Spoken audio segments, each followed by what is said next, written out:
Bonsoir à toutes et à tous. Je me présente, je suis Stéphanie Barbet, je suis la responsable du service communication et médiation scientifique de la délégation CNRS Hauts-de-France.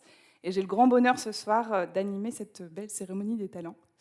Chaque année, c'est un plaisir pour mon équipe, donc qui sont dans la salle, pour le délégué régional aussi, de vous accueillir pour célébrer les talents du CNRS de la région Hauts-de-France. On est donc très content de pouvoir le faire en présentiel. Je me permets quand même de saluer les gens qui nous suivent à distance, puisqu'on est aussi en direct sur la web télé de l'Université de Lille ce soir. Alors, sans plus attendre, je vais appeler Christophe Muller, délégué régional du CNRS Hauts-de-France, à venir prononcer quelques mots.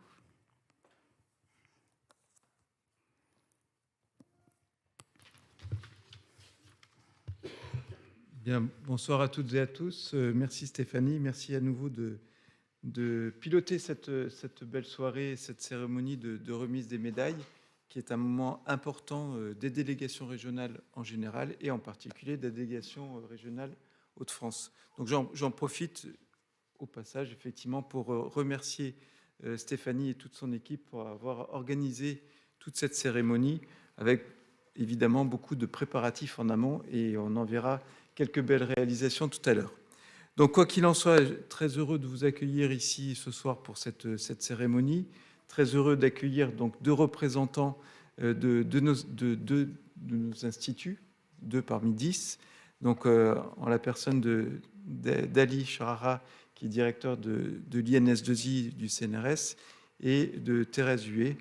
Chère Thérèse, contente de te voir parmi nous également, pour représenter l'Institut de physique. Donc, tu es directrice adjointe scientifique de l'INP. Je remercie, j'ai pas vu si Fabienne Gier était parmi nous, peut-être pas, la Drari. Merci à Olivier également d'être parmi nous ce soir, vice-président recherche de l'Université de Lille, qui est notre grand partenaire sur le territoire des Hauts-de-France. J'ai eu le plaisir aussi évidemment d'accueillir notre directrice et directeur d'unité, des lauréats des médailles de ce soir, donc Clarisse Dalins et Christian Foxa. Merci d'être parmi nous pour cet événement.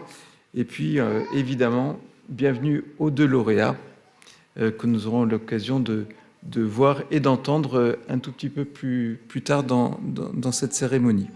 Donc, vous le savez, c'est une cérémonie qui est assez traditionnelle et on est content de ce type de tradition. Donc ces médailles-là, donc on va mettre 2 médailles, une médaille de cristal, une médaille de bronze, qui seront donc remis par les représentants des instituts au nom du président directeur général du CNRS, Antoine Petit. Donc c'est un moment fort qui permet de récompenser, et aussi d'avoir finalement un coup de projecteur sur les activités qui sont menées par les lauréats ou les lauréates dans le cadre de leurs activités au sein de laboratoires du CNRS. Donc en fait, on va remettre 2 médailles, une médaille de cristal, donc à Gérald d'Herbaumet, qu'on est content d'accueillir parmi nous. Donc ces médailles de cristal, en fait, la médaille de cristal est accordée, attribuée à des ingénieurs techniciens qui œuvrent dans les laboratoires du CNRS, qui ne sont pas forcément des personnels CNRS, je tiens à le rappeler, et qui œuvrent, donc c'est des ingénieurs, des techniciens qui apportent un appui et qui permettent aux recherches de se développer au meilleur niveau. Et puis on a également la médaille de bronze, donc la médaille de bronze qui est en fait attribuée à des chercheurs, des chercheuses plus jeunes, pour la qualité de leurs activités de recherche, sachant qu'on a beaucoup d'espoir pour que ces recherches se développent encore davantage. Et donc, la médaille de bronze, vraiment, vient couronner déjà une première partie de carrière, je dirais, qui est extrêmement prometteuse et qui est porteuse de beaux résultats.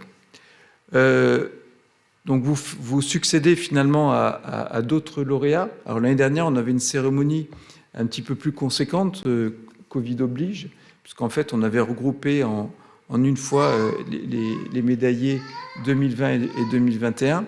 Un jeune homme là-bas qui me fait de la concurrence. Donc on avait regroupé en fait deux cérémonies en une. Et donc l'an dernier, on a vu donc pas en oublier. Donc on a vu Corentin Sprit, Christophe Boyaval et Frédéric Auriol qui avaient été médaillés de cristal, donc pour les années 2020 et 2021. Et puis on avait également 2 médailles de bronze, Lisbeth Demolle et Rémi Bardonnet, qui eux aussi avaient obtenu les médailles de bronze pour les 2 années 2020-2021. Voilà, donc encore une fois, très heureux de vous accueillir pour cette soirée qui met en avant toute la qualité, je dirais, de la recherche qui est menée dans les laboratoires du CNRS et évidemment en partenariat extrêmement étroit avec l'ensemble des autres universités ou écoles qui sont établissements de tutelle de ces unités. Et donc évidemment, à ce titre-là, je souhaiterais souligner tout particulièrement les fortes interactions étroites, fréquentes et de qualité que l'on entretient avec l'Université de Lille. Et donc je remercie vraiment Olivier d'être présent parmi nous, parce qu'encore une fois, l'Université de Lille est notre partenaire premier. Et je me réjouis tous les jours des liens qu'on entretient. Et merci également de nous accueillir dans ce lieu assez magique, je trouve, de l'Iliade, qui est vraiment bien adapté en fait à ce type de manifestation. Voilà. Je terminerai simplement cette petite introduction pour dire que je reprendrai la parole tout à l'heure, juste pour donner un petit coup de projecteur sur 2 autres talents qui seront récompensés, non pas ici, mais dans une cérémonie un petit peu plus protocolaire au siège du CNRS.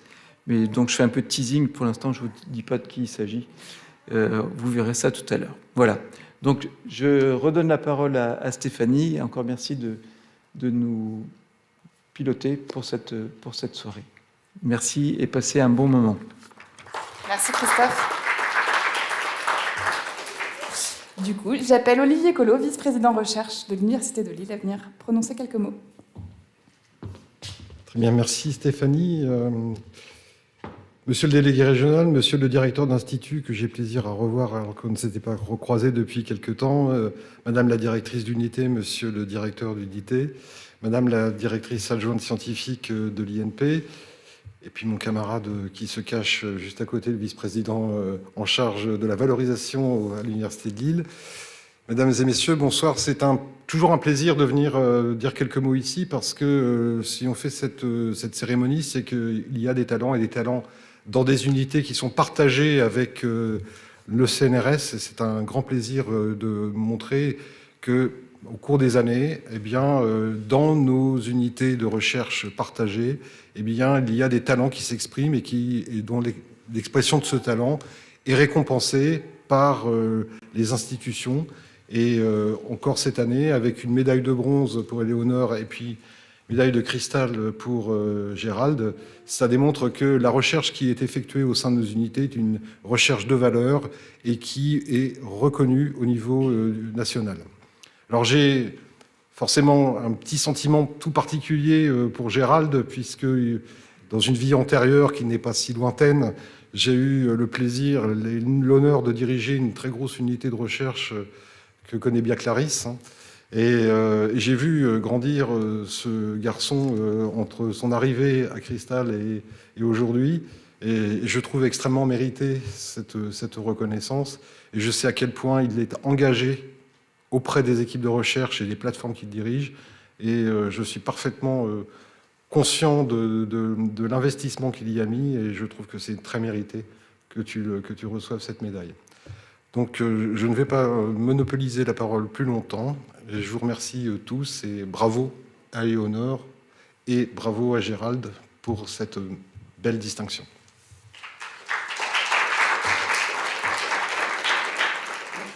Alors cette cérémonie, ce soir, elle va débuter par la remise de la médaille de cristal à Gérald d'Herbaumet.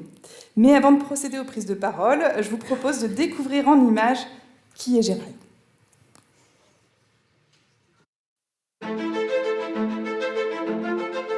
Je suis Gérald d'Herbaumet, ingénieur de recherche au CNRS et responsable technique de la plateforme Prétil robotique et transport intelligent du laboratoire Cristal. L'objectif de la plateforme, en fait, c'est de fournir des moyens expérimentaux autour de la robotique, en fait, donc au niveau des équipes de recherche, de leur permettre d'avoir des systèmes robotiques qui sont opérationnels. Et l'autre aspect de l'activité, elle tourne autour des projets de recherche. Par exemple, on peut citer le projet Cobra qui se déroule depuis 3 ans autour de la robotique médicale. L'objectif de ce projet, c'est de réduire l'impact post-traumatique du soin du cancer de la prostate. L'objectif du robot qu'on développe, c'est de proposer une navigation d'aiguille et de réduire justement les effets d'insertion d'aiguille au niveau de la peau. On a un projet autour du véhicule autonome qui vise plutôt à acquérir des données expérimentales autour des problématiques de localisation, mais également de la localisation à partir des capteurs de perception, comme des lidars, des radars ou des caméras intelligentes. Donc l'objectif du projet LocSP est de créer des jeux de données avec une connaissance assez fine des défauts et des défaillances qui sont apparus pendant l'enregistrement, et de pouvoir proposer ces jeux de données en accès public à la communauté scientifique. L'idée autour de ce mode de coopération pour la conduite autonome, c'était d'offrir aux chercheurs la possibilité de développer des applications à la fois sur de l'interaction homme-machine, mais également d'aller jusqu'à de l'autonomie niveau 5, où on a un mode totalement robotisé. Le laboratoire a également un autre projet européen qui s'appelle SPEED, qui travaille autour des systèmes de systèmes et notamment plus précisément dans les activités de robotique portuaire et logistique. Donc là, l'objectif, c'est de fournir un écosystème favorable sur des environnements virtuels ou des environnements de taille réduite. On développe dans ce cadre-là soit des robots taille réelle comme le Robutener, capable de déplacer des containers sur un port de commerce, et également des systèmes à taille réduite sur lesquels on va pouvoir tester des nouveaux algorithmes autour des drones, de la robotique mobile, de l'Internet des objets, pour aider l'opérateur du port à prendre la bonne décision. Je me suis également impliqué sur une activité au niveau national et notamment j'ai participé à la création d'un réseau métier en robotique qui s'appelle 2RM et qui avait pour objectif de fédérer la communauté des ingénieurs et techniciens autour de la robotique et de la mécatronique. Donc il y avait cet intérêt de la communauté en fait de pouvoir se rencontrer, de pouvoir partager les connaissances. Ce qui est intéressant vraiment dans ce travail, c'est d'avoir beaucoup de diversité en fait, d'être amené à la fois à travailler sur des projets très pointus au niveau recherche, d'accompagner des étudiants, des collègues ingénieurs en fait sur les développements expérimentaux, et également d'avoir des tâches de management, à la fois management de projet, mais aussi ressources humaines. Donc quand j'ai appris que j'étais lauréat de la médaille de cristal, en fait, ça a été très valorisant. Donc ça fait actuellement 19 ans que je suis rentré au CNRS. C'est quelque chose qui a été très gratifiant et voilà, que j'apprécie beaucoup. Ouais.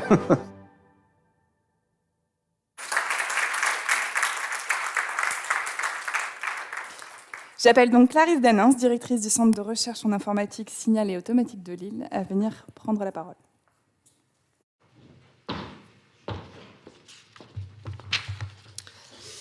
Merci Stéphanie, merci à tous de votre présence. Merci pour l'organisation de ce bel événement qui vient effectivement récompenser tant d'années passées au service de la communauté. Donc c'est avec un très grand plaisir que je suis là aujourd'hui pour féliciter Gérald pour la médaille de cristal que le CNRS lui a décernée. Et en tant que directeur et directrice d'unité, c'est une réelle fierté de voir l'un de ses membres récompensé. Donc c'est aussi avec fierté que je suis là devant vous. Donc Gérald est entré au CNRS en 2003, donc ça va, tu as dit 19 ans, donc j'ai les bons chiffres, au sein de l'IEDIASIC à Compiègne. Dès le début de sa carrière, Gérald a été précurseur dans la mise en place de solutions innovantes, par exemple sur des projets de véhicules intelligents où il a intégré en un an 4 fonctions d'aide à la conduite. Donc on voyait déjà le précurseur d'un certain nombre d'innovations. Il possède une très grande expertise en robotique, reconnue en interne et à l'externe, notamment pour étudier la faisabilité d'implémentation de projets scientifiques.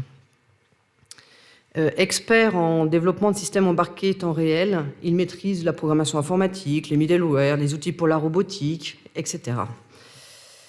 Pendant son passage à EUDIASIC, Gérald aura réalisé 6 démonstrateurs automobiles, dont 3 véhicules intelligents et 3 véhicules autonomes, ainsi qu'un banc d'essai, véhicule in the loop, pouvant accueillir un véhicule réel. Cristal a eu la chance d'accueillir Gérald en 2017, 5 ans. Que de choses réalisées pendant ces 5 années. À son arrivée, Gérald avait pour objectif de structurer et assurer le pilotage technique des activités de robotique et transport du laboratoire. Gérald a ainsi commencé par recenser les activités scientifiques dans ce domaine, dans les différentes équipes de l'unité, unité qui est vaste, comme l'a dit Olivier tout à l'heure, la robotique déformable, robotique mobile, robotique médicale, véhicules autonomes, et j'en passe. Il a repris en main les différents démonstrateurs qui existaient déjà, travailler en collaboration avec le responsable scientifique de la plateforme, essayer de fédérer les chercheurs autour de ce projet commun pour, in fine, mettre en place l'organisation de la plateforme Prétil. Prétil pour plateforme de recherche, robotique et transport intelligent de Lille. Ainsi, depuis 2018, Gérald est responsable technique de Prétil et membre de son comité de pilotage, et il assure, en collaboration avec toute l'équipe autour de Prétil, le développement, son évolution et son rayonnement national et international. Dès 2019, Gérald a monté le dossier de labellisation de la plateforme au sein de l'équipe ex-Robotex, ce qui a eu pour effet d'identifier clairement Cristal comme un acteur incontournable de la robotique expérimentale. Suite à cette action, l'unité porte depuis 2021 l'axe Open Infrastructure de l'équipe ex-Tirex, qui a pour but d'accompagner les équipes de robotique françaises dans le développement de jumeaux numériques. En parallèle, Gérald et son équipe ont monté le dossier de labellisation de la plateforme de l'université, et Prétil est maintenant une plateforme reconnue et labellisée par l'université de Lille. À cette époque, j'avais une autre casquette, j'étais vice-présidente chargée des plateformes pour l'université de Lille, et j'ai pu voir le professionnalisme de Gérald pour monter ce dossier. Dossier qu'il a ensuite soumis à Centrale Lille, encore une autre tutelle de l'unité, qui a également labellisé la plateforme au sein de son établissement. Les compétences de Gérald et sa connaissance pluridisciplinaire du métier sont reconnues en dehors de l'unité.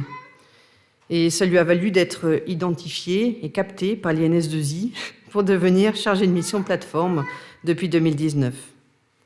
Il assure par ailleurs au sein de l'INS2I différentes missions, comme la coordination du réseau de 15 ingénieurs en IA du programme national recherche IA, etc. Mais bon, toutes ces missions, je pense que d'autres, notamment Ali, en parleront mieux que moi. Aujourd'hui, en tant que directrice de Cristal, je souhaite insister sur l'impact positif du travail de Gérald pour l'unité. À travers Gérald, c'est toute une équipe qui est aujourd'hui mise en avant ce soir, équipe qui travaille sur la plateforme, pour le développement de cette plateforme. Les plateformes technologiques sont des outils nécessaires pour le développement de la recherche. Ces plateformes ouvertes doivent permettre le développement de nouvelles idées, leur mise en œuvre et idéalement aller jusqu'à la réalisation de POC pour faciliter la valorisation de la recherche. Ce sont aussi des lieux de collaboration, une ouverture vers l'interdisciplinarité. Donc ces plateformes sont donc des enjeux très importants pour une unité, pour un établissement. L'intégration de ces plateformes dans des équipements nationaux ou internationaux apporte une visibilité et une reconnaissance scientifique tout aussi importante pour l'unité et l'établissement qui les porte, ou les établissements. Donc pour toutes ces actions, Gérald, que tu as menées dans ce sens, au nom de Cristal, nous te remercions.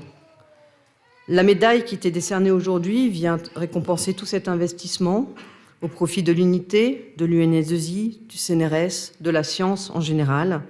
Et encore une fois, sache que nous sommes très fiers de t'avoir parmi nous. Merci au CNRS d'organiser un tel événement qui met bien en valeur le travail réalisé. Et je terminerai par félicitations, Gérald. Merci Clarisse. J'invite donc maintenant Annie Charara, directeur de l'Institut des sciences de l'information et de leurs interactions du CNRS, à prononcer quelques mots. Merci Stéphanie, merci pour l'organisation. Monsieur le délégué régional, cher Christophe, monsieur le vice-président de l'Université de Lille, cher Olivier, madame la directrice de l'UMR Cristal, chère Clarisse, chers collègues, chers amis, cher Gérald, quel plaisir d'être là pour cette remise de médaille.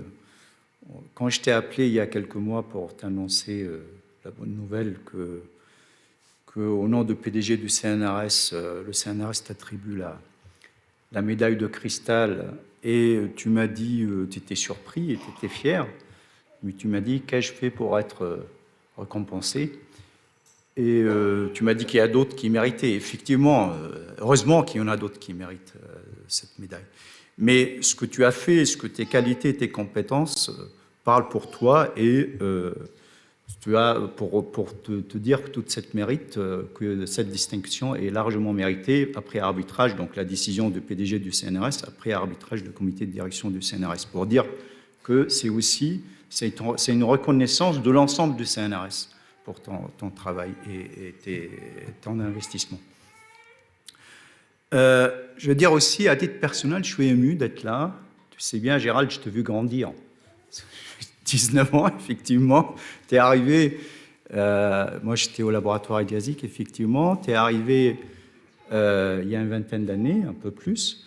Tu as commencé par travailler sur des projets sur le véhicule intelligent. Et tu as commencé par des CDD sur des projets européens et nationaux. Et puis après, il y a un concours CNRS, et tu as intégré le CNRS en 2003 sur un concours ingénieur de recherche. Et puis après, tu as suivi ton cœur et tes racines, tu es venu en 2017 à Lille. Et le grand plaisir du directeur de l'époque, Olivier, mais aussi au grand désarroi du directeur de l'époque de Diasic, notre serviteur, qui tout de suite a appelé le directeur de l'Institut à l'époque, Michel Budois, en disant « SOS, que dois-je faire maintenant pour mes plateformes ?» Voilà. Donc, effectivement, Clarisse a beaucoup parlé de tes compétences, ton investissement. Tu as travaillé vraiment au soutien aux activités de recherche en robotique, en véhicule intelligent. Tu possèdes une grande expertise en robotique reconnue, et ton implication, de par ton implication aussi par les différents projets de recherche, depuis la conception jusqu'à la mise en place, l'expérimentation, la valorisation, puisque aussi tu es co-publiant aussi, tu es sur des publications, tu es dépôt de brevets, tu as déposé de logiciels. Donc pour dire vraiment toute la chaîne. Tu es presque parfait, presque parfait, parce qu'apparemment, voilà, tu as encore amélioré, parce que si on dit tu es parfait, ça y est, tu es encore jeune, donc peut-être encore t'améliorer. Non, mais dire vraiment exceptionnel. C'est un investissement exceptionnel et une maîtrise exceptionnelle. Et aujourd'hui, cette reconnaissance est aussi par la communauté, par ta communauté, par les roboticiens, mais aussi bien au-delà. Et je reviendrai un peu plus sur l'aspect national. Côté managérial aussi, tu as dirigé aussi, quand j'étais à Diasic aussi, tu as pris en charge, tu as structuré un service de plateforme, tu as mutualisé et tu as dirigé un service de 15 personnes. C'est-à-dire que c'est des ingénieurs de recherche, des techniciens, des assistants ingénieurs. Et donc, tu as, après, donc quand tu es venu à Cristal aussi, Clarisse a parlé de ton investissement aussi de côté des plateformes de Cristal. Il y a un point aussi chez Gérald, c'est vraiment, il aime aussi transmettre. Ça veut dire qu'il suit les stagiaires tous les ans, 2 à 3 stagiaires par an, et puis des apprentis. Et ça, c'est important. Tu aussi t'enseignes, tu as enseigné aussi dans le domaine de la robotique à l'UTC à Compiègne, mais aussi à Lille, aussi dans les écoles d'ingénieurs à Lille. Tu es aussi reconnu, tu as parlé dans le film, on a vu, tu as impulsé, tu as participé à la création, tu étais vraiment le moteur pour la création de ce réseau de métiers de roboticiens et mécanotriciens. Et tu as piloté ce réseau. Mais aussi, tu es expert auprès de l'HCERES, parce que tu as participé aussi à l'évaluation de laboratoire, donc tu es reconnu aussi de ce côté-là. Et tu participes à des jurys aussi de côté CNRS, à des jurys de recrutement et d'évaluation des ingénieurs. Du côté national, effectivement, quand je suis arrivé à la direction de l'Institut en 2019, j'ai souhaité vraiment travailler sur les plateformes et parce que les plateformes n'étaient pas très bien suivies à l'époque, mais bon, je te demandais tout de suite, j'ai remercié Olivier à l'époque, qui a accepté aussi, tu viens t'investir aussi de côté Institut, je te remercie d'avoir accepté. L'idée, c'était de cartographier toutes les plateformes, de mutualiser les moyens humains et les moyens matériels, et tu as aussi mis en place un réseau des correspondants des plateformes dans les laboratoires. Et ça a été très, très apprécié par les directeurs et directrices d'unité. Aujourd'hui, aucun soutien à une plateforme dans les laboratoires, ce n'est pas répertorié, ce n'est pas suivi par toi, par Gérald, au niveau national. Et ça, c'est important, ça veut dire qu'on a vraiment un suivi, une mutualisation, une connaissance fine des besoins, et ça renforce. Tu as été aussi, ce que je n'avais pas dit, tu as été aussi jusqu'à aussi contribuer à... Tu es en train de contribuer aussi à l'aide avec des délégations sur la mise en place de facturation, d'accès aussi des industriels par des plateformes. Par ton expérience, tu apportes aussi cette expérience en coordination avec les délégations. Et tu as un rôle aussi, tu as été dit par Clarisse, on a, dans le cadre du plan national de recherche sur l'IA, la stratégie nationale IA, le CNRS, l'État a confié au CNRS la mise en place de réseaux d'ingénieurs en intelligence artificielle. On a démarré de zéro, on a obtenu quelques millions d'euros, mais pour recruter d'une vingtaine d'ingénieurs. Et Gérald était l'un des pièces maîtresses vraiment dans la mise en place de ce réseau, dans le recrutement et dans le suivi. Aujourd'hui, on a recruté une quinzaine d'ingénieurs qui sont sur plusieurs sites en France, et c'est Gérald vraiment qui a le suivi technique et le suivi, le pilotage de ces ingénieurs. Donc pour dire aussi ce travail important côté national, tu as aussi contribué et tu suivis pour l'Institut, tu es dans le comité de pilotage, tu représentes le CNRS dans le comité de pilotage de 2 équipes X+. L'un sur la robotique, c'est T-Rex, et deuxième sur la Continuum, la réalité virtuelle. Et tu as contribué fortement, je le dis, tu as contribué fortement au succès de ces équipes X+, parce qu'on a suivi, nous, c'est piloté par le CNRS, et tu as participé, tu as été le porte-parole de CNRS, et pour les porteurs de projets, pour améliorer leurs projets, pour le succès. Et ces 2 équipes X+, sont devenues des infrastructures de recherche qui sont dans la feuille de route nationale des nationales de recherche. C'est on avait une seule infrastructure nationale inscrite dans la feuille de route nationale en numérique. On a aujourd'hui, grâce à ton travail aussi, ton aide, on a 2 en plus qui sont dans la feuille de route nationale. Et ce qui est important aussi, ce côté managérial, le CNRS a repéré en toi aussi ces qualités, et puis tu as suivi en 2020, tu étais dans la promotion des cadres de haut potentiel du CNRS, et tu as, dans les résultats, vous avez réfléchi à l'époque sur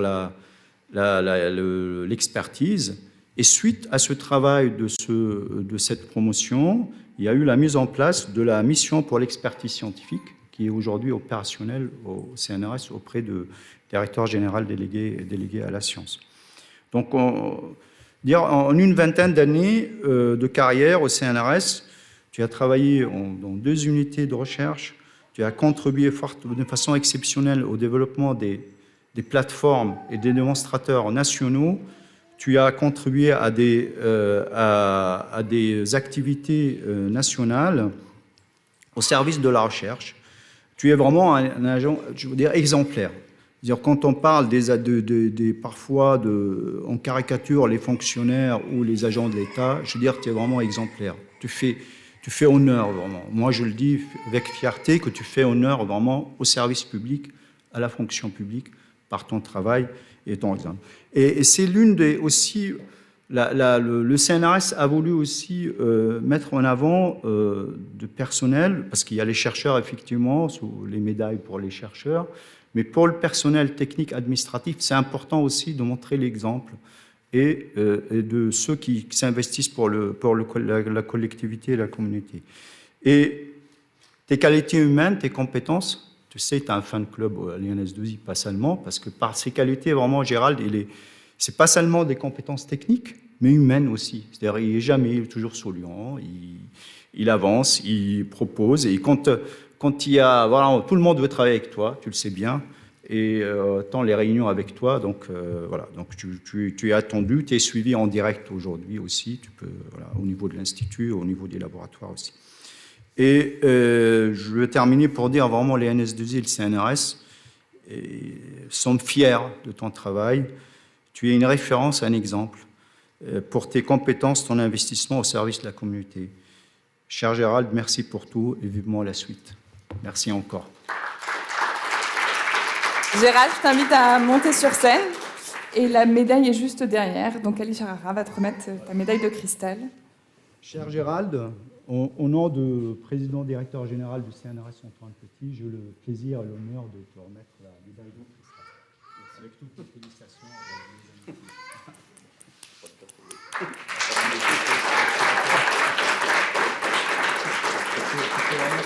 Mais là, ouais. On va faire une petite photo. Après la photo avec vous. Après, on fera monter tout le monde sur scène ensuite. Les enfants et la famille.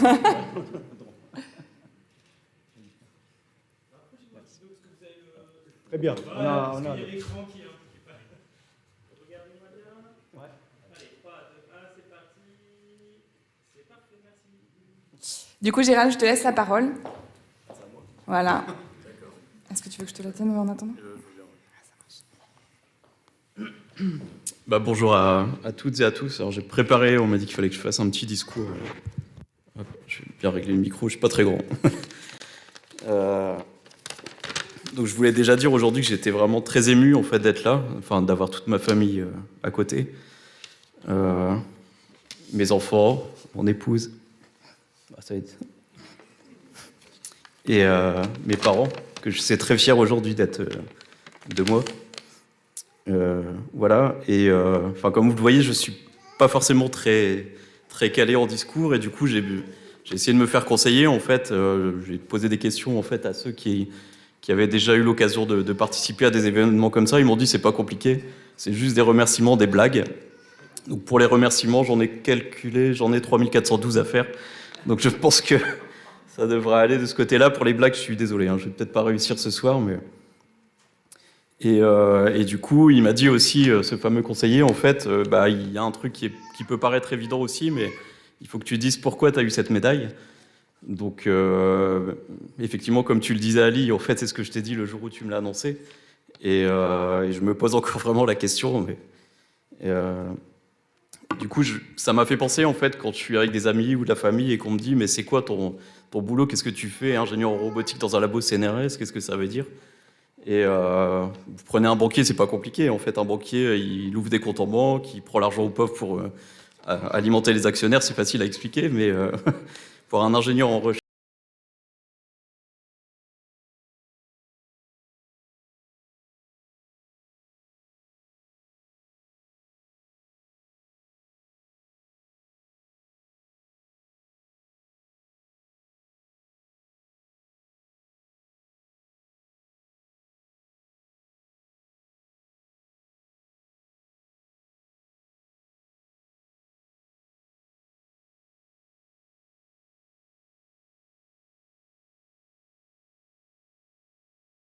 c'est plutôt ça. Donc vous avez sur la gauche ce que font les chercheurs. Ils font de la modélisation de robots. Là, c'est un drone en l'occurrence, en fait. À côté de ça, ils vous écrivent des équations mathématiques qu'on a vraiment beaucoup de mal à comprendre. Et nous, notre boulot, en fait, c'est de traduire ça en architecture logicielle en haut à droite et puis d'écrire du code source à côté. Donc comme ça n'a pas l'air super fun. Hein. C'est beaucoup moins fun que les robots qui dansent de Boston. Mais concrètement, ça donne ça à la fin, en fait. Donc je vous ai mis quelques petites photos de... Ah, il y a un robot qui est parti à l'envers. Désolé. Donc quelques photos de démonstrateurs sur lesquels j'ai pu travailler depuis ça bientôt cette vingtaine d'années au CNRS.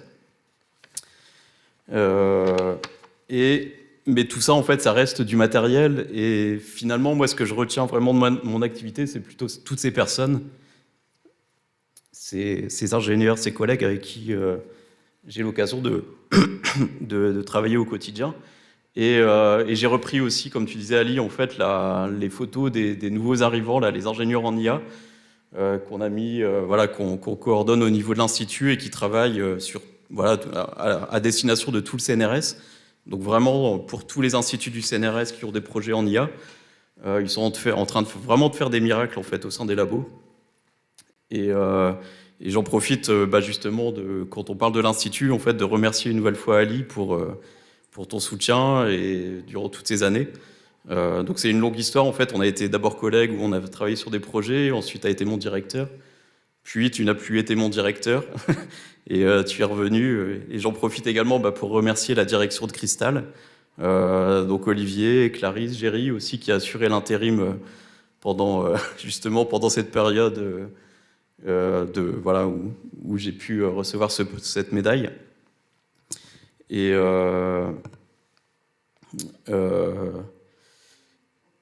je sais plus ce que je voulais dire du coup. Si, j'avais une petite blague, je vais essayer de la passer, mais bon. Donc 2022, j'avais 42 ans. Alors pour tous les informaticiens, 42 ans, c'est aussi un nombre magique en fait, pour ceux qui sont un peu geeks. Et je me suis dit, 2022, 42 ans, une médaille de Cristal. J'ai eu aussi l'honneur, grâce à toi, d'avoir les palmes académiques. Et je crois que je suis prêt, je vais me lancer pour l'Eurovision en fait. Jamais 203. Voilà, donc c'est également, alors tout ça, ce travail en commun, ces démonstrateurs, ces codes sources, ces logiciels, etc., c'est aussi plein de souvenirs que j'ai dans la tête. Tous ces événements à plusieurs, des concours de robotique, des concours de véhicules autonomes aux Pays-Bas, maintenant à Cristal, des concours à l'armée. Là, vous pouvez me voir avec un casque dans un véhicule blindé l'année dernière, en fait, sur un terrain militaire. Et voilà, c'est vraiment plein de souvenirs. Et comme tu disais, je suis même pas à la moitié de ma carrière, je pense, parce qu'avec les réformes de retraite qui s'annoncent, on n'est pas. Il y a encore du boulot à faire.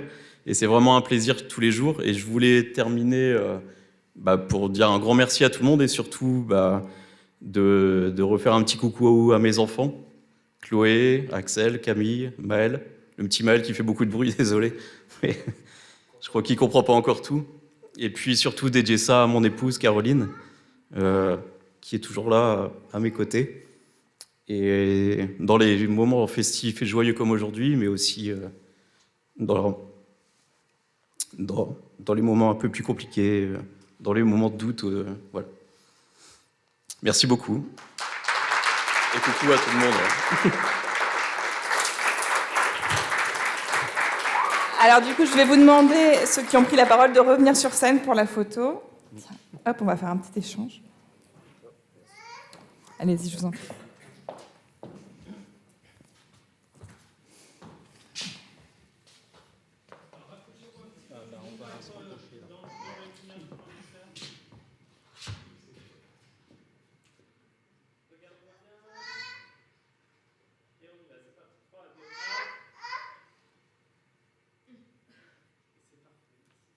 Bravo. On fera les photos avec la famille après, pas de souci. Félicitations, Gérald. Alors, nous allons continuer cette cérémonie par la remise de la médaille de bronze à Éléonore Roussel. Et donc, avant de remettre cette médaille, on va aussi découvrir son parcours et ses recherches.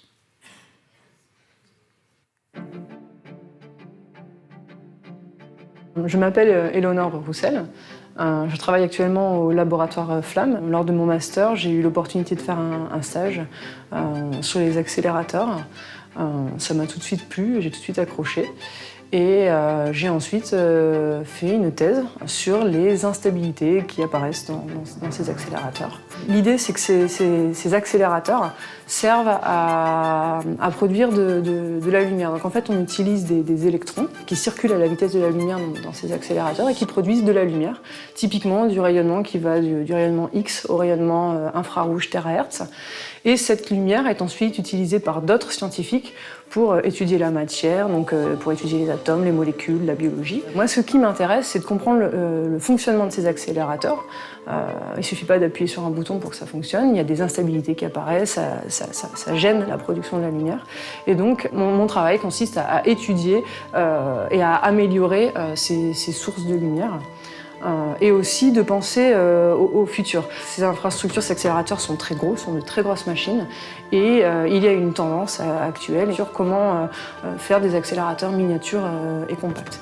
Et donc, comme nous n'avons pas d'accélérateur ici, nous collaborons énormément avec d'autres centres de recherche, donc notamment le synchrotron Soleil en France. Plus récemment, nous avons des collaborations avec l'Allemagne, avec le centre de Karlsruhe et également avec le centre de DESY à Hambourg. Donc en fait, ces collaborations sont à double sens, c'est-à-dire que ces accélérateurs ont des problèmes à étudier. Nous apportons une expertise de mesure en optique. Une de nos spécialités ici à Lille, c'est que nous sommes des experts assez bien reconnus sur la détection de signaux ultra rapides dans le domaine du rayonnement terahertz. Donc typiquement, on développe des setups optiques ici en local au laboratoire que nous transportons ensuite sur les accélérateurs pour mesurer des propriétés du rayonnement émis ou des paquets d'électrons.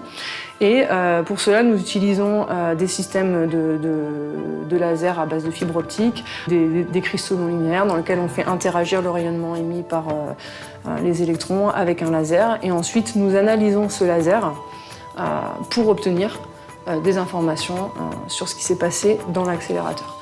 Donc, ce qui me plaît énormément, en fait, c'est ce côté quand même qui donne l'impression que c'est de l'ingénierie, mais c'est de l'ingénierie de pointe. Tout ce qui est fait dans ces accélérateurs est toujours à la pointe, à l'état de l'art. Et c'est de la science qui peut paraître très technique, mais qui est indispensable ensuite pour aller étudier d'autres phénomènes. Et du fait de la taille aussi de ces instruments, ça ne peut pas être un travail individuel, c'est forcément un travail collectif, et il faut une synergie et une bonne cohésion d'équipe pour obtenir un résultat à la fin. Recevoir la médaille de bronze du CNRS, c'est une reconnaissance nationale très forte. C'est un grand honneur que je souhaite vraiment partager avec l'ensemble de mon équipe.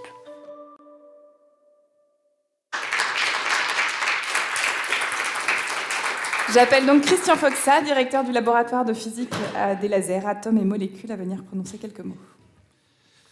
Merci beaucoup, Stéphanie.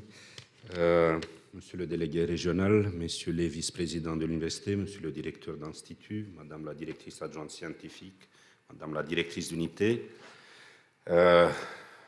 chères familles, chers collègues, chers collègues, c'est un grand honneur pour moi d'être ici ce soir et je voudrais remercier le CNRS et la délégation régionale pour l'invitation. Je voudrais commencer par adresser mes plus chaleureuses félicitations au nom du laboratoire Flamme à nos deux lauréats de ce soir, donc Gérald, que j'ai eu le plaisir de connaître de faire connaissance il y a quelques mois, et puis Éléonore, que je connais maintenant depuis une dizaine d'années, je pense, une douzaine d'années peut-être, depuis le master. Je pensais vous présenter un petit peu les activités d'Éléonore dans le cadre du laboratoire, mais je pense qu'elle vient de le faire beaucoup mieux que ce que je pouvais faire. Voilà, vous avez compris que c'est un domaine de pointe qui allie fondamental, mais aussi, ce que j'ai beaucoup aimé, c'est l'ingénierie de pointe. C'est interdisciplinaire de ce point de vue, il y a de la modélisation, etc. Donc du coup, il va falloir que j'improvise un petit peu mon discours et je pense que je vais suivre le bon conseil de Gérald sur l'alternance des blagues et des remerciements. Mais peut-être pas des blagues, mais peut-être une anecdote un petit peu personnelle en préparant cette soirée, en discutant avec Éléonore. Elle faisait partie de la promo de Master 2 qui s'appelait Laser, molécules, rayonnement atmosphérique à l'époque, 2010-2011, si mes souvenirs sont bons. Et à l'époque, la directrice de ce master était Thérèse Huet. Et il devait être 6 ou 7 dans cette promo, dont un étudiant Erasmus qui venait de Roumanie et que j'encadrais pour le stage. Donc, il y a eu la soutenance des stages en juin, et puis tout le monde a eu 19,5, 17, 18, etc. Et l'étudiant que j'ai encadré a eu 14. Donc, du coup, je vais voir Thérèse en disant j'aimerais comprendre, etc. Et elle me répond tout simplement ils étaient très bons, meilleurs, il était moins bon. Bon. Donc, voilà, j'ai eu ma réponse. Et puis, des années après, Thérèse avait raison, encore une fois. Parce qu'en regardant avec Éléonore le devenir de ces jeunes-là, c'était vraiment une promotion d'exception. Donc, on a eu une médaille de bronze du CNRS, chargé de recherche au CNRS. On a un ingénieur de recherche dans un laboratoire de l'école polytechnique et du CNRS. On a un chercheur dans un laboratoire à Melbourne, en Australie. On a un professeur agrégé de sciences physiques à Lille, etc., etc. Même le moins bon est maître de conférence dans une université en Roumanie. Voilà. Donc, bon, ce que je veux dire par là, par cette anecdote, c'est, il y a les représentants de l'université qui sont là. Je ne sais pas si les représentants de la faculté sont là aussi. C'est qu'on peut avoir des promotions de taille peut-être un peu moins importante, mais qui produisent de très bons résultats. Et je pense que pour la société, le retour sur investissement n'était pas mauvais sur cette promotion-là. Voilà. Bien sûr, suite à ce master où Éléonore avait été majeure de promotion, elle a fait une thèse dans l'équipe que vous avez vue, hein, donc c'est notre équipe de dynamique des systèmes complexes, sur le sujet des accélérateurs, de l'interaction du laser, qui est un petit peu notre marque de fabrique au laboratoire, avec les paquets d'électrons relativistes dans les accélérateurs de particules, du contrôle de ces instabilités, etc. Voilà. Tout ça peut-être pour dire qu'un recrutement un petit peu endogène au CNRS peut être couronné du succès aussi. Et ensuite, elle est partie donc à Trieste, en Italie, sur le laser à électrons libres, donc de l'accélérateur du synchrotron Elettra, où elle a fait un très bon postdoc. Et j'en veux pour preuve, sa médaille de bronze aujourd'hui n'est pas son premier prix de sa jeune carrière. En 2017, elle est élue, elle reçoit le Young Scientist Award, hein, Free Electron, enfin, le prix pour le meilleur jeune chercheur en laser à électrons libres, donc à Santa Fe aux États-Unis. Cette collaboration avec le laser à électrons libres Fermi continue parce qu'il y a eu la signature d'un Memorandum of Understanding. Et là, depuis l'année dernière, elle a reçu aussi une distinction, hein, le Distinguished Young Scientist de ce synchrotron Elettra, donc ce qui permet une relation très fructueuse. Tout ça pour dire aussi la dimension internationale d'Éléonore, et qui se manifeste aussi par la participation à des projets européens, d'une part à l'ERC Coccinelle, et d'autre part, son projet EIC Pathfinder, hein, dont elle est responsable au laboratoire et dont nous sommes très fiers. Voilà, cette activité, cette médaille est avant tout ton mérite, Éléonore. Tu l'as bien dit, c'est un petit peu le mérite de l'équipe aussi avec laquelle tu travailles, de l'équipe rapprochée, mais aussi un peu plus étendue, parce qu'il y a des communautés de buts scientifiques recherchés, par exemple sur les diagnostics ultra rapides pour la mesure de champs électriques terahertz, etc., avec d'autres groupes de recherche du laboratoire. Je voudrais aussi rebondir sur l'aspect ingénierie de pointe, parce qu'il y a un aspect qu'il faut, je pense, marteler, c'est qu'on bénéficie d'une qualité de service d'appui à la recherche, de services d'ingénierie et de technologie à l'intérieur du laboratoire, sur les plateformes auxquelles le laboratoire participe, donc les 2 plateformes labellisées par l'Université de Lille, CERLA et FiberTech Lille, une qualité d'exception, je pense. Je regardais la liste des publications d'Éléonore pour voir sur un papier de Nature Photonics à seulement 10 auteurs, 2 ingénieurs d'études des services techniques, c'est quand même à souligner, je pense. Voilà, donc je pense qu'Éléonore le dira mieux que moi, mais je pense qu'il y a vraiment un bénéfice de cette connaissance accumulée, de cette compétence accumulée au fil des années, et que c'est de notre devoir d'essayer de la pérenniser, d'essayer de stabiliser les jeunes talents qu'on peut avoir aujourd'hui dans ces services d'accompagnement, d'appui à la recherche.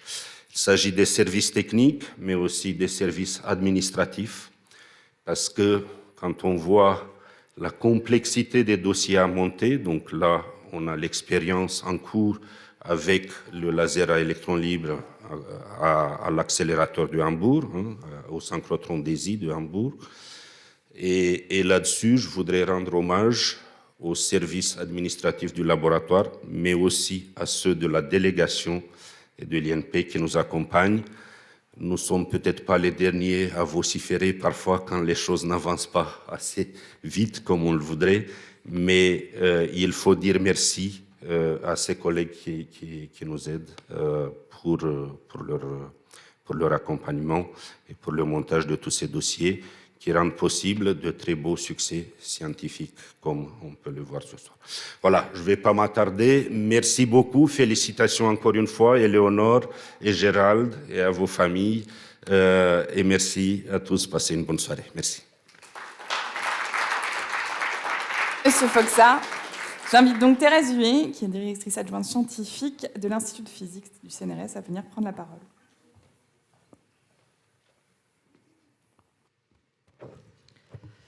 Alors, monsieur le délégué régional du CNRS, cher Christophe, monsieur le vice-président recherche de l'Université de Lille, cher Olivier, chers et chers collègues représentant le CNRS et l'Université de Lille, mais aussi chers collègues du laboratoire de physique des lasers, atomes et molécules, mesdames et messieurs, et surtout chère Éléonore Roussel. Donc c'est avec beaucoup de plaisir que je vais dire quelques mots. Donc, on l'aura compris, après un parcours universitaire en licence et master à l'Université de Lille, Éléonore a préparé une thèse de doctorat en physique dans l'équipe du professeur Serge Belaski, que je salue tout particulièrement, au laboratoire Flamme, thèse que tu as soutenue en 2014. Donc, Éléonore a exercé une activité de recherche, et l'exerce toujours, couplant la physique des accélérateurs et des lasers à électrons libres avec de l'optique et de la dynamique non linéaire. Pour faire simple, et comme le film le montrait si bien, Éléonore permet avec ses travaux la mise en œuvre de nouveaux outils pour sonder l'interaction de la lumière avec la matière. Alors tes travaux, que tu as débutés en thèse, sont à la fois expérimentaux et numériques. Ils ont permis notamment d'observer la déformation des paquets d'électrons à l'échelle de la picoseconde, à Soleil, sur le plateau de Saclay, à UV-SOR au Japon. Ton séjour postdoctoral au synchrotron Electra en Italie, sur les lasers à électrons libres Fermi, t'a permis de contribuer de manière décisive au contrôle des instabilités du paquet d'électrons et à la génération de rayonnements cohérents. Tu as reçu, comme déjà mentionné, le prix international Free Electron Laser de la jeune scientifique de l'année 2017 pour tes activités de recherche à Fermi. Alors, Éléonore a été recrutée la même année, c'était une très belle année, je pense, pour toi, chargée de recherche au CNRS en section 04. Tu as poursuivi ton travail au sein de l'équipe dynamique des systèmes complexes. L'équipe a changé, mais les personnes sont toujours les mêmes. Et donc, tu poursuis ta carrière au laboratoire de physique des lasers, atomes et molécules, unité en co-tutelle CNRS Université de Lille. Ton projet, au moment de ton recrutement, portait sur le développement de nouvelles sources cohérentes dans les longueurs d'onde extrêmes. Tu as bénéficié d'un soutien assez exceptionnel du CNRS avec le projet Momentum 2018. C'est un projet que tu avais présenté sur la microscopie temporelle d'objets relativistes et il visait précisément le contrôle de la dynamique de ces paquets d'électrons relativistes qui sont un ingrédient indispensable au processus d'amplification dans les lasers à électrons libres. Une seconde partie de ce projet consistait également à étudier des nouvelles stratégies d'injection basées sur l'interaction avec un laser conventionnel permettant la génération de rayonnements cohérents dans les courtes longueurs d'onde. Alors, Éléonore, la médaille a été proposée donc, par la section 04, a été retenue par l'Institut de physique du CNRS pour être proposée au PDG. Et ce qui a vraiment marqué à la fois la section et l'Institut, c'est que depuis ta prise de fonction au CNRS, tu as réalisé un travail remarquable sur la production de rayonnements dans un onduleur, le développement de diagnostics en traitant notamment les micro-instabilités. Tu as en particulier contribué, avec ton équipe, aux mesures du rayonnement synchrotron incohérent en champ lointain et en champ proche, avec toutes les propriétés spectrales et angulaires attendues. Tu as montré avec tes collègues comment théoriquement se manifeste la génération d'un rayonnement cohérent dans l'onduleur, comment il pouvait se manifester par une signature qui est une figure d'interférence, et tu as permis ainsi d'obtenir une signature forte d'un régime laser à électrons libres en reconstituant le profil temporel de rayonnement. Tu as une production scientifique soutenue, tu es invité à des conférences internationales.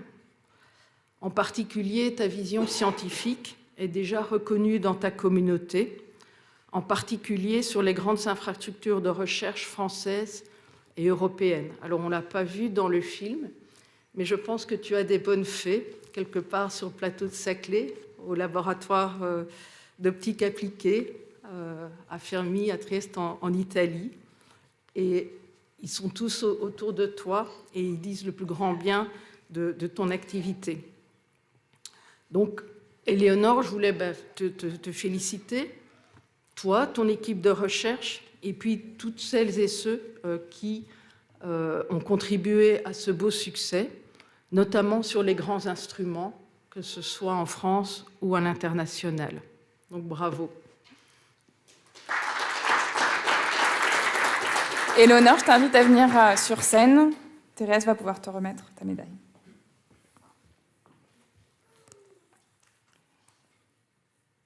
Alors, chère Éléonore, au nom du président-directeur général du CNRS, Antoine Petit, j'ai l'honneur de te remettre la médaille de bronze du CNRS pour ta contribution à la physique des accélérateurs. Avec toutes mes félicitations.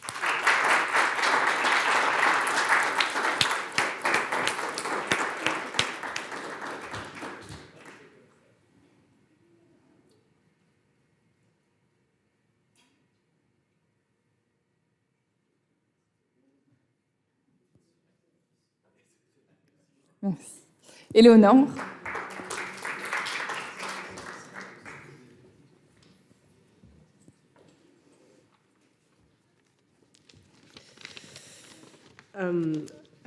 Bon, évidemment, je suis très honorée pour cette médaille. J'ai préparé un petit discours. Je vais commencer par la partie scientifique, sur laquelle je me sens plus à l'aise, évidemment. Et je terminerai par les remerciements et il y aura une petite transition naturelle qui va venir. Donc, voilà, je vais vous raconter une petite histoire. Rien ne peut aller plus vite que la lumière. Donc, la lumière met environ 1 seconde pour faire 7 fois et demi le tour de la Terre. Alors, la matière, comme nous, qui sommes des éléments lourds, c'est difficile de l'accélérer, mais on peut quand même accélérer la matière, comme par exemple des électrons, à des vitesses extrêmement proches, très proches de celles de la lumière. Ces électrons sont dits alors des électrons relativistes, et lorsqu'ils sont déviés, ils émettent une lumière extrêmement intense qui est appelée rayonnement synchrotron. Et ce rayonnement est typiquement 10 000 fois plus intense que la lumière qui peut être émise par le Soleil. Et ce rayonnement va de l'infrarouge au rayon X, donc c'est une source de lumière qui est incontournable dans la science de la matière et du vivant. Donc la lumière, elle est émise en fait par ces électrons qui sont stockés par dizaines de milliards dans des paquets très petits, donc on dit à l'échelle de la dizaine de picosecondes. Donc pour vous représenter, c'est des milliards d'électrons qui sont stockés dans un grain de sable et qui se déplacent à la vitesse de la lumière. Donc si on est capable de contrôler ces électrons à l'intérieur de ces grains de sable, on peut alors contrôler la propriété en fait, de la lumière qui va être émise par ces électrons. Donc, par exemple, on peut contrôler l'intensité, la puissance de la lumière. On peut aussi contrôler ce qu'on appelle la longueur d'onde, c'est-à-dire, par exemple, la couleur du rayonnement qui va être émis. Alors, il faut se rendre compte qu'on veut contrôler ces paquets de la taille d'un grain de sable qui se déplacent à la vitesse de la lumière dans ces grands centres, dans ces accélérateurs qu'on appelle des centres de rayonnement synchrotron ou alors encore aussi des lasers à électrons libres. Et c'est un vrai challenge. Donc, en effet, les électrons, donc il faut se rendre compte, ces milliards d'électrons stockés dans un grain de sable peuvent interagir entre eux et ça va alors perturber la lumière qui va être émise. Ce phénomène, qui est un phénomène qu'on dit d'instabilité spatio-temporelle, va limiter vraiment le fonctionnement de ces accélérateurs, mais ça ouvre également une voie à des nouvelles sources de lumière beaucoup plus puissantes avec des paramètres intéressants. Donc c'est une limitation, mais également un grand avantage. Et on peut également en fait, jouer avec ces paquets d'électrons en les faisant interagir avec un laser, et on peut ainsi façonner, manipuler et produire des impulsions lumineuses comme on le souhaite. Et ces électrons servent alors aussi à amplifier la lumière. Donc bien évidemment, si on veut contrôler tout ça, il faut également pouvoir les voir, ces électrons, les mesurer, avoir ces milliards d'électrons stockés dans ce petit grain de sable. Et c'est pas si simple, on ne peut pas juste mettre un écran, une caméra dans un accélérateur, alors on détruirait tout. Et donc, au laboratoire, à Lille, nous sommes des experts en photonique et nous avons développé des techniques un peu originales qui consistent en fait à imprimer les informations qui nous intéressent des électrons dans un laser. On a vraiment l'habitude au laboratoire de travailler avec ces lasers. Et ensuite, on analyse ce laser comme on regarderait une pellicule photo dans laquelle on a mis l'information, la photo qui nous intéresse, et on peut récupérer des informations sur la forme du paquet d'électrons. Alors, comme vous avez pu le voir dans la vidéo, ici à Lille, nous n'avons pas d'accélérateur et pas de grands instruments. Mais nous avons la chance de collaborer avec de nombreuses équipes à travers le monde, actuellement principalement en Europe, pour nous attaquer à tous ces différents challenges que je viens de citer et d'avoir une synergie entre les spécialités de ces grands accélérateurs et notre équipe. Et donc, avant de vous présenter les photos que vous voyez ici derrière, je voudrais vous faire remarquer un point commun sur l'ensemble de ces infrastructures qu'on appelle les accélérateurs, c'est leur taille. Ces accélérateurs vont mesurer, pour les plus petits, par exemple, vous avez ici en bas au milieu le synchrotron Electra, qui mesure 350 mètres, jusque pour le plus grand, le gros tube jaune que vous voyez en haut, 3,5 km. Donc, évidemment, ces infrastructures, elles sont très grandes. Il n'y en a pas tant que ça à travers le monde. Et il y a actuellement des thématiques de recherche à la pointe qui visent à essayer de miniaturiser ces accélérateurs. Et à Lille, nous contribuons à ces nouvelles recherches pour faire des accélérateurs, on va dire, du futur, qui seraient compacts et accessibles à une échelle universitaire. Alors, pour commencer, en haut à gauche, vous avez une vue aérienne du centre de rayonnement synchrotron français, Soleil, qui est au sud de Paris. Le centre de Soleil était l'un des objets d'étude de ma thèse et avec qui je travaille encore aujourd'hui et toute l'équipe, on travaille aujourd'hui. Donc là, vous avez la vue aérienne du bâtiment. À l'intérieur de ce bâtiment se trouve l'accélérateur. Donc là, en bas à droite, si vous voulez, vous avez une vue de l'intérieur d'un autre accélérateur. C'est l'accélérateur japonais UVSOR, le deuxième objet d'étude de ma thèse, qui est pour le coup un accélérateur assez compact. Mais comme il est assez... c'est pas politiquement correct, mais il est vieux, on va dire, il date d'il y a longtemps. Il y a pas sur cette photo, il n'y avait pas encore de mur de protection autour, donc on voit vraiment tout ce qu'il y a à l'intérieur du bâtiment ici de Soleil. Il faut bien se rendre compte aussi que l'installation de matériel, là, vraiment, c'est un jeu de Tetris. Les Japonais arrivent avec leur porte-matériel et posent exactement au millimètre près le matériel optique là où on le souhaite. Au Japon, évidemment, j'ai aussi découvert la culture et la véritable nourriture japonaise sur place. Un grand plaisir. En bas à gauche, là, pour le coup, c'est une installation optique, ici, au laboratoire Flamme, donc de taille tout à fait normale, une table de quelques mètres de long sur 1 mètre de large, où vous voyez un développement d'un système optique que l'on teste au laboratoire. Et ensuite, l'objectif, c'est d'essayer de compacter, miniaturiser ce genre de développement pour ensuite aller les installer sur les différentes machines à travers l'Europe. Donc après ma thèse, en fait, j'ai voulu mettre vraiment les mains dans les accélérateurs, car il n'y en avait pas ici. Et je suis partie, du coup, au centre de rayonnement synchrotron Elettra à Trieste, en Italie, où j'y ai effectué mon postdoc, entre mer et montagne. Donc vous pouvez voir la photo ici en arrière-plan. Vous avez la vue de la mer, la mer Adriatique derrière avec la ville de Trieste, et le centre de rayonnement synchrotron dans le début du Carso. J'y ai travaillé là-bas donc, sur les lasers à électrons libres, où j'ai du coup découvert vraiment la physique des accélérateurs.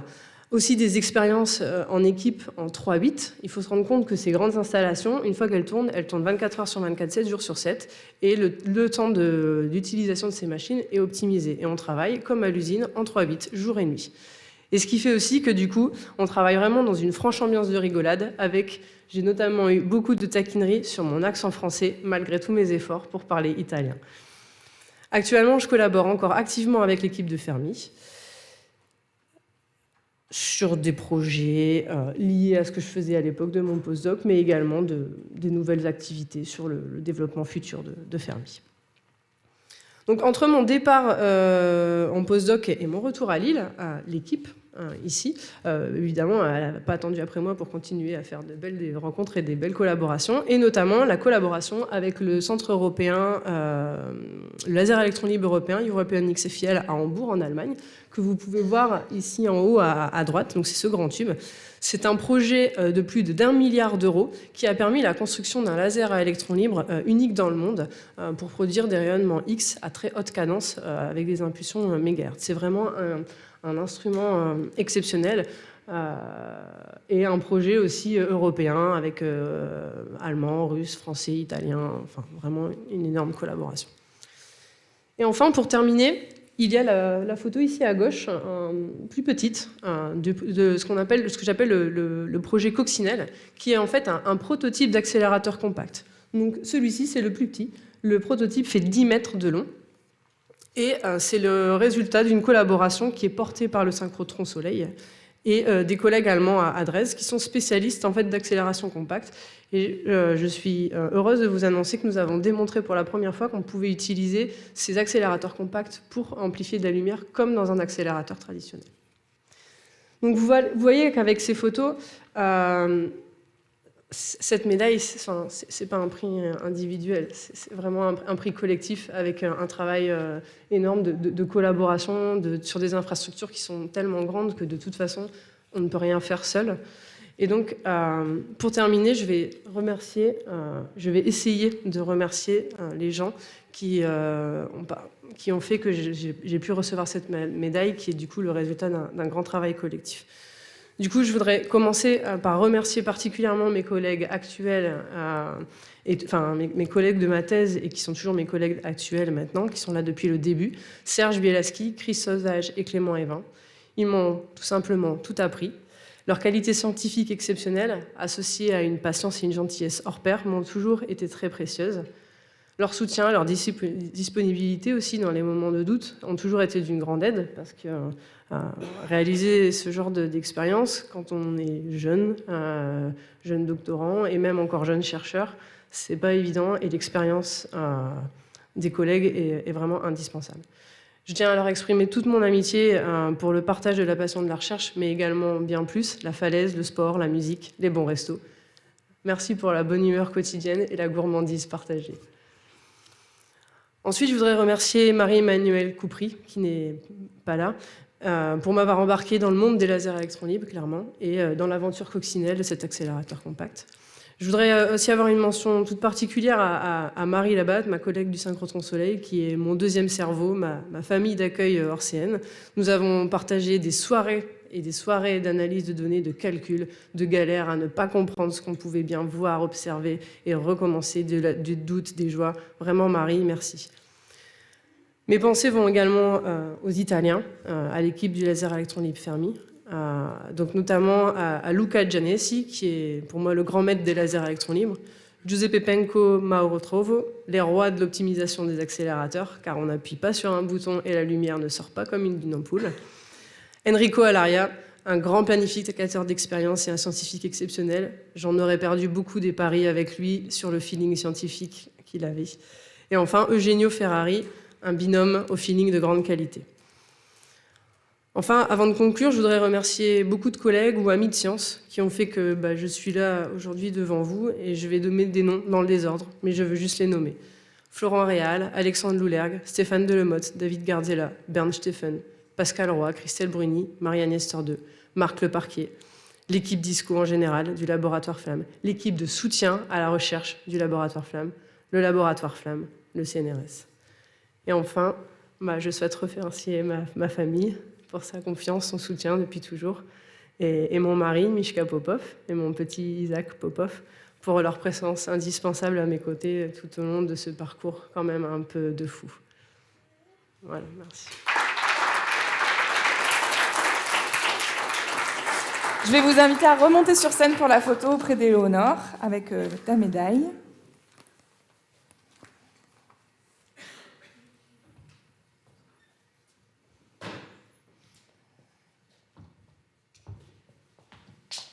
Avancez-vous un tout petit peu.